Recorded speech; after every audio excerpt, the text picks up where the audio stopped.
Hey friends, thanks so much for joining us. We have on the line the one and only Bill Holter from Miles Franklin. Bill was a broker for 23 years and a financial manager for more than a decade, and he joins us from Texas. Bill, how are you? Good, Sean. How are you? Hey, we're doing well on this end. I've been anxious to speak with you for a long time, Bill. It's been far too long. You recently said, what we have coming is a collapse of everything we have worked for and everything we've built and saved over our lifetimes and that of our ancestors. And I want to start with that because I want people to understand the gravity of the global economic and domestic financial situation, Bill. What do you mean by the collapse is going to cause us to lose absolutely everything we've saved over our lifetimes? The system is based on credit, and the whole system has been built on credit. What we're headed for is a credit collapse, and that's going to take the banks with them. It's going to take insurance companies with it. It's also going to take currencies with it. When this happens, everything that you've saved in the credit system, paper is going to go with it. Your life savings, whether they be in banks, insurance companies, annuities, what have you, sovereign treasury bonds, paper is going to be wiped out. It goes back to Exeter's pyramid. Everything is based off of gold, and that pyramid grows, and you have riskier and riskier assets. And the whole pyramid is going to collapse, and we'll start all over again. And what will remain through that are real assets. You know, Bill, the reason I wanted to start with that particular quote was because we hear a lot of people out there accusing those of us who have been monitoring this situation, documenting the collapse, as I like to call it when I interview Andy Hoffman. We're documenting this collapse. Right. A lot of people accuse us of using hyperbole and saying it can't possibly get as bad as what you said in that quote, Bill. And I think the reason for that is a lot of people suffer from normalcy bias. But when the world is flooded with mostly paper assets, it's not hyperbole, is it? No, it's an historic bubble. It's the biggest paper bubble in the history of history. It's a dollar bubble. It's a U.S. Treasury bond bubble. We reached debt saturation level back in 2006. Actually, we started to in 2000, 2001, and they were able to reflate. We reached debt saturation in 2006, 2007, and they're trying to reflate. This time we've had QE1, 2, twist, and QE3, and I suspect we're going to have a QE4 very shortly because the bubble is been deflating, and it's deflating as fast as they've been putting money into the system. What actually happened is we built up this giant credit edifice, and it couldn't grow any further. So what we've been doing for the last few years, if you want to think of it this way, is we've been living off the fat. And at this point, we've gone through the fat, the muscle, and we're chewing into the bone now. And meanwhile, Bill, the rest of the world is de-dollarizing. So it's even Right. worse, right, than where we were in 2007, 2008, because at least in 2007 and 2008, the Russians and the Chinese weren't actively trying to flee dollars. So the situation now, Bill, it's far worse than where we were in 2007, 2008, isn't it? Right, because if you go back to 2007, 2008, China was still accumulating treasury bonds. And they put a halt to that in 2009, 2010, or started to slow down. And I think it was 2011 where they actually peaked in their holdings, and they've been gradually reducing those holdings. I believe that China may have hedged or have been hedging for the last 3 or 4 years their dollar portfolio by going all over the world and making deals in dollars. In other words, they go to Africa and they buy a diamond mine or a gold mine or you name it, hard assets, real goods, and contracting in dollars. In other words, they'll pay with dollars. And they're going to use their treasury securities that they haven't sold yet, but they've basically pledged them for deals all over the world. And I think that's how China has more or less extricated themselves out from under a big worthless holding of dollars. Well, since we're on the topic of China, you have recently written an article called Triggers, which plays into exactly what I've wanted to talk to you about. Why is the AIIB such a big deal? And for those who forget what that stands for, it's the Asian Infrastructure Investment Bank. And it is a very big deal. Can you explain to people why it's a big deal, Bill? First and foremost, because it's public. In other words, the world can see who the applicants are. And the applicants started, the big U.S. ally that started as an applicant was Great Britain. And that was a shock. After they applied to become a charter member, they were immediately the following day rebuked publicly by President Obama. Then 2 or 3 days later, or maybe a week later, then you had Germany, Italy, and France join. So that's another good part of Europe, and of course, U.S. allies, NATO countries. Just last week, right under the deadline, Israel joined, which you've seen the spat between Netanyahu and Obama. I think even the Chinese were surprised that Israel applied. Now, there is one other country that applied, which at first it wasn't a shock to me because I didn't think it through, but after thinking it through, Taiwan actually applied. And I'm in my mid 50s. If you were born in the 60s or early 70s, you'll remember that the United States considered China to be Taiwan. And what is considered China today, mainland China, was considered Red China. They were not officially recognized by the United States. So for Taiwan to apply is a big shock for that reason. It also tells me that the elder families are on board with this. In other words, the elders of China have given their stamp of approval. So I think Taiwan is the biggest deal, and there's been zero press about it.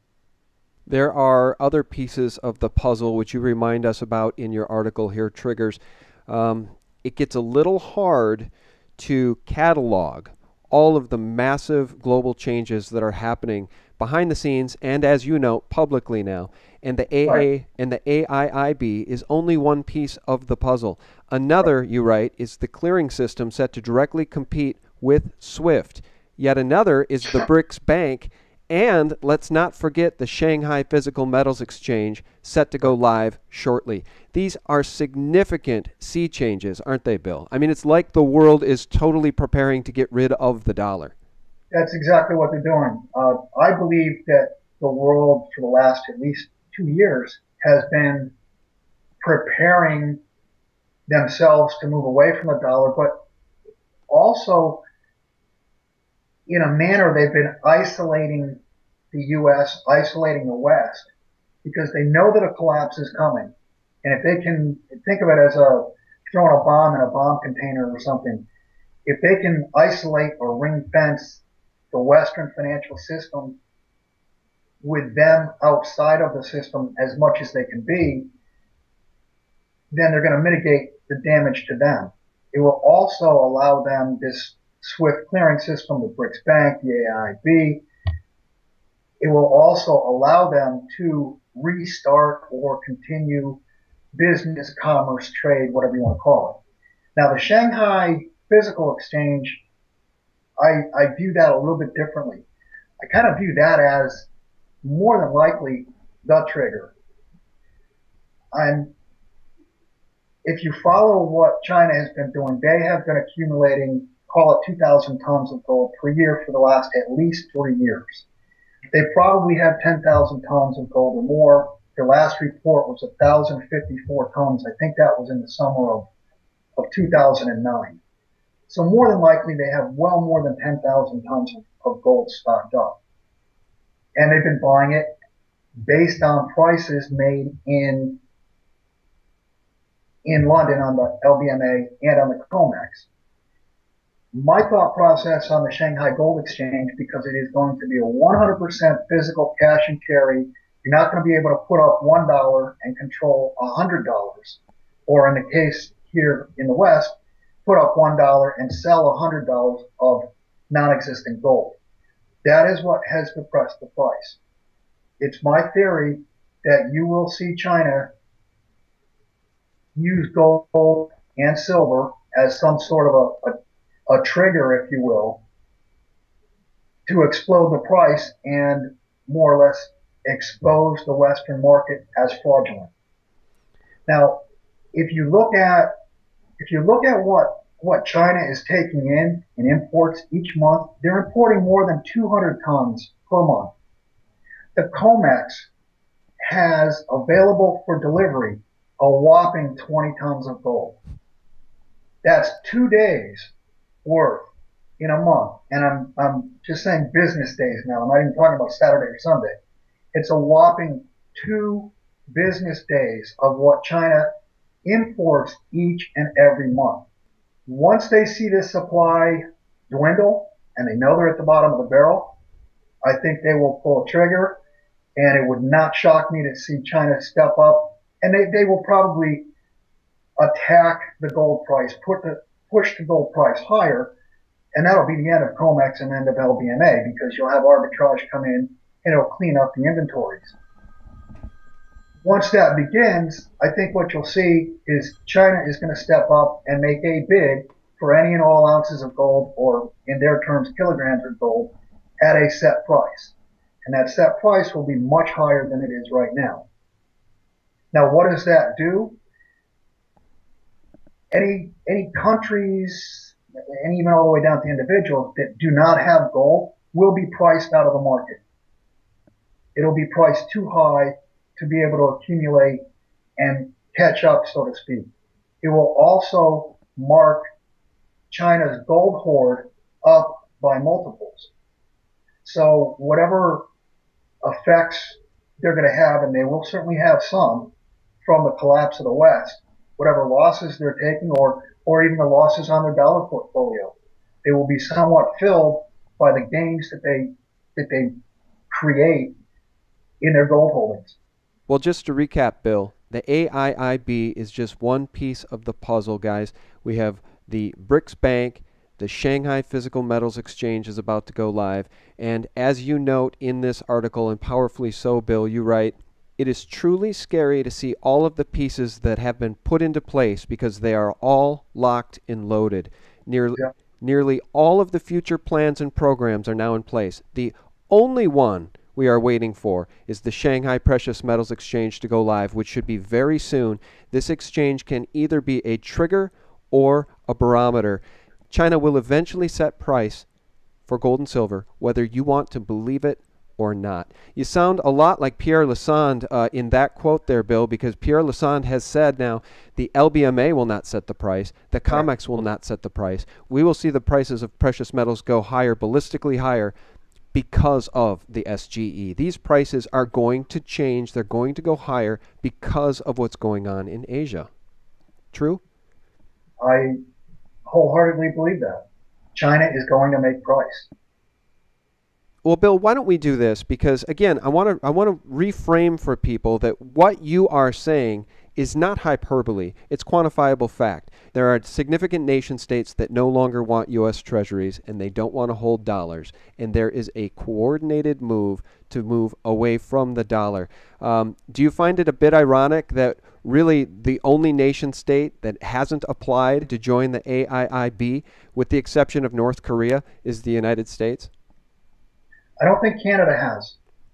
Has Canada? I don't believe they have. Okay. Well, it's the North American Union then that will be left out in the cold. Well, it makes sense because the U.S. is trying to hold on desperately to dollar hegemony. Well, Bill, why don't we do this before we lose you? Let's talk a little bit about the Eurozone and Greece.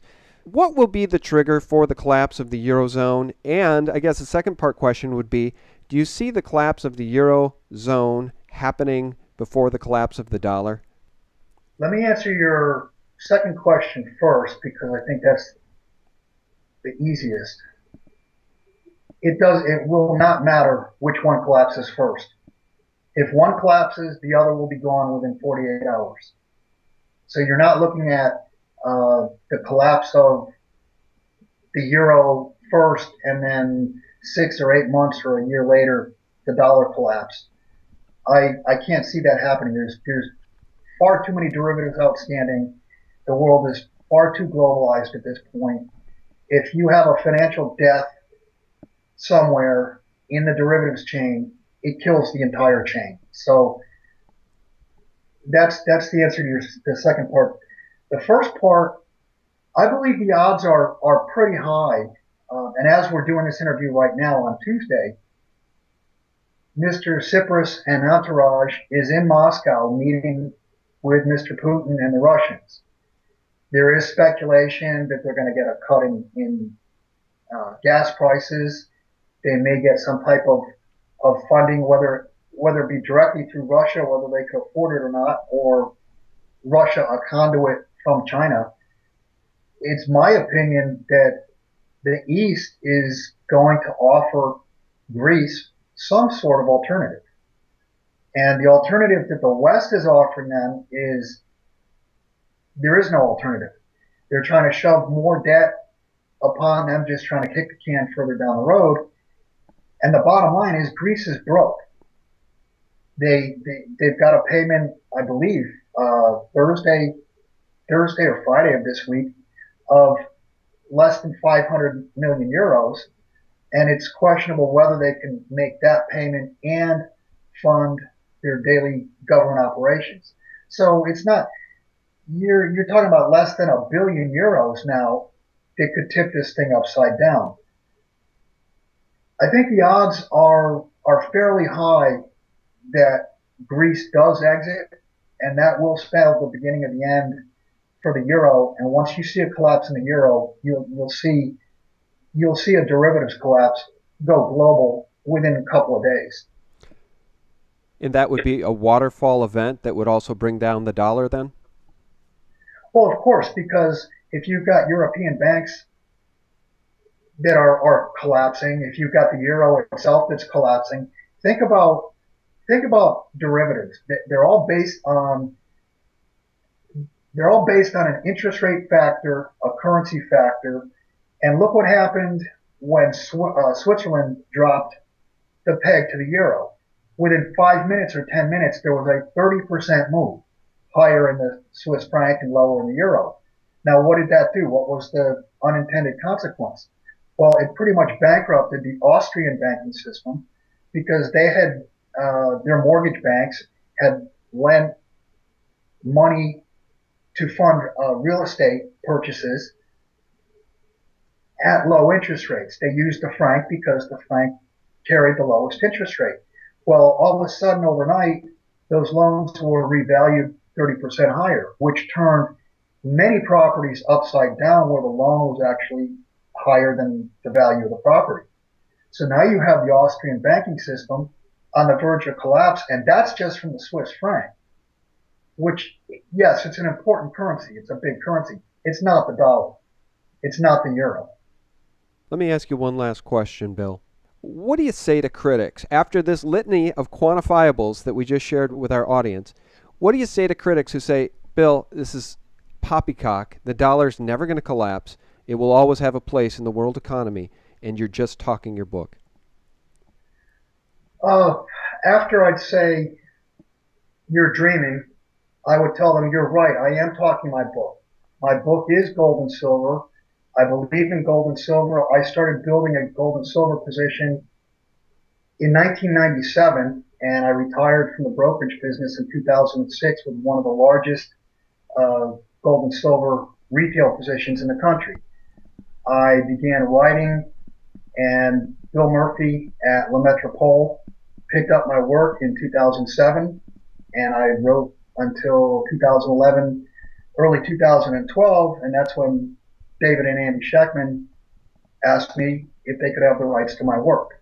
So what I'm telling you is I'm saying the same thing that I've said all along. I would say, argue with my logic. not with who now gives me a paycheck. Because I was doing this for 5 years as a free blog. Right. Well, and you started building the largest, one of the largest retail positions in gold and silver in 1997, and that certainly predates any of the writings you've done for Miles Franklin. Right. Well, I can tell you, I thought that mid 1997 to 2001 was a really, really tough time because you would mention gold or silver and people would roll their eyes.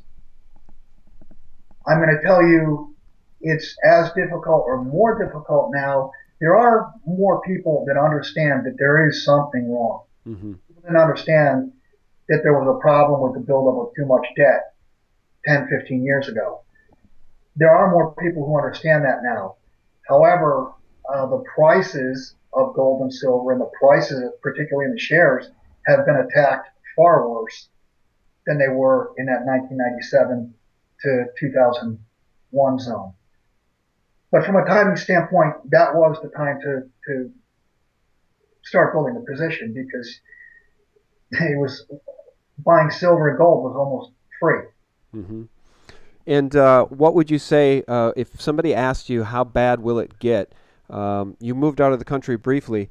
You're back now in Texas. How bad is it going to get once this collapse occurs? We left the country and lived in Costa Rica for 5 years.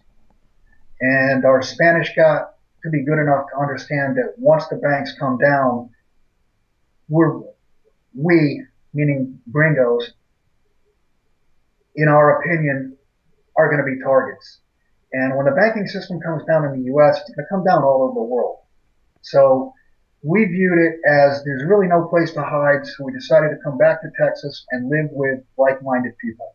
Mm-hmm. All right. Well, go ahead. How bad will it get?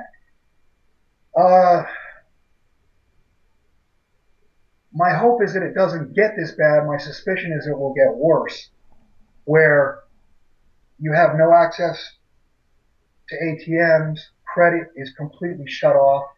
We may have power, water, electricity supply problems. What I'm going to tell you is if you know how to or can learn how to live like Davy Crockett or Daniel Boone, we may go through a period of time where that's the case. I hope I'm wrong. I fear that I'm right. I fear you may be right as well, and that's why we like to have these sobering interviews with people we trust, people like Bill Holter. And Bill, I know that you do care about people, and you want people to be able to protect themselves somehow, somewhat, in this coming financial calamity. With silver in the 16s, below the cost of production, and gold, around 1,200. What would the advised allocation be for silver and gold for those who want to jump in right now? Would you say 50-50, 90% silver, 10% gold? What would you recommend? It all depends on how much capital you're talking about because at these prices, silver's bulk, $100,000 worth of silver. I mean, you're talking about, what, 10 monster boxes or something, or not 10, but 5 or 6 monster boxes. You're talking about a lot of weight. And if you're talking about you've got $10,000 to invest, I would say bulk up on silver because silver is going to spend. Silver is going to barter, particularly junk silver. It's already broken down rather than 1 ounce coins. If you're talking about millions of dollars, now you've got to lean far more heavily on gold because of the portability factor. And I do think that silver will far outperform gold. You're looking at a ratio now of, 70 to 1 or thereabouts. It comes out of the ground at about 10 to 1. And the historical average ratio has been 15 to 1. So going forward, I would expect silver to far outperform gold. The only problem is the portability factor. Yeah. Yeah, and we've seen real action, real honest action in the physical markets at the SGE. So we start to get a sense that even though the mainstream propaganda media has brainwashed Americans into thinking that silver really has no monetary value whatsoever, we see that not being the case in Asia. Correct? If you look at China for several hundreds of years, silver was used as money. I believe that the term tael means silver. Correct me if I'm wrong. Uh, so the Asians understand silver. The other thing about silver is there's more and more uses for it every day. Mm-hmm. So you've got more and more demand, and it's probably going to be the next element that goes through extinction. You probably don't have more than 20 years worth of silver that's mineable profitably or even mineable. Right. So within 20 years or thereabouts, we're probably going to run out of silver, and that'll be at a point in time where the uses for silver will have doubled, tripled, quadrupled from what they are now. They're growing exponentially. Well, Bill, thanks so much for your time, and I really do want to advise people to click over to milesfranklin.com and give you guys a call if they want to protect themselves. Can you tell people how to do that? Yeah, just go to www.milesfranklin.com, or you can call us at 800-822-8080 and ask for any one of the brokers. Well, again, thanks so much for your time, Bill. It was a pleasure. My pleasure, Sean. Thank you. And guys, thanks so much for tuning in, and thanks for your support over at sgtreport.com, thephaser.com, and thelibertymill.com. Real news 24/7. Have a great week. Thanks for watching.